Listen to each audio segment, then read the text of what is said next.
So, can you tell me what else you found? Because I know that you have something, has some information in regard to non-terrestrial officers. Is that right? Yeah. There was an Excel spreadsheet, and the title was non-terrestrial officers. Then it had names, ranks. It wasn't a long list. Didn't even fill a whole screen, I think. Well, could you just generally say how many? I mean, if you were to guess, are we talking 20, 50? 20. Uh-huh. Maybe 30. Mm-hmm. Did you notice if they were male or female by chance? That I can't remember. Okay. First names and last names? Definitely ranks, but nothing to say, Army captain or Navy captain or... So the designation wasn't there as far as which organization they worked for. Huh. So, I mean, that was entitled non-terrestrial officers, and obviously it's not little green men, so I was thinking, what force is this? And that phrase is nowhere to be found on the web or in official Army documentation or anything. And the other thing was a list of ship-to-ship and fleet-to-fleet transfers.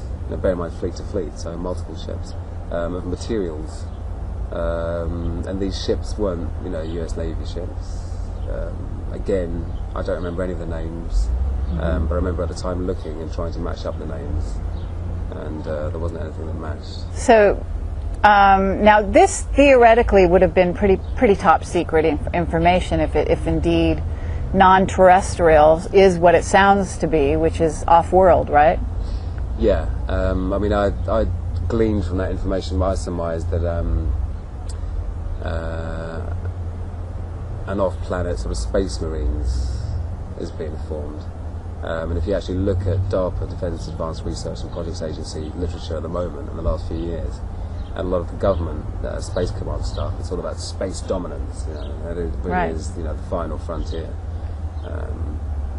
So I think, it's natural for them to want to control space and be developing a space going forward in secret. But I think most likely using technology reverse engineered from ET. To get out there, in other words. Yeah, and also to be cloaked. I mean, otherwise, how many other governments would see this going on? So, and this was, what part, I mean, was this NASA? Where was this? Are you at liberty to say? Again, I wish I was. I find it so hard to remember all of it. It's strange, I can remember IP addresses, but lots of the names and where I was when I found particular things. I remember thinking at the time, this must be NASA and the Navy, and all, secret parts thereof. So it was either the Navy or NASA I was in, most likely. But I think it was most likely the Navy, but I'm not entirely sure. Okay. So at this point, this kind of a discovery is really stupendous, right? I mean, for any researcher to come across something like that is pretty intense. If what I surmised to be correct was correct, yeah, and it does kind of point that way, I think.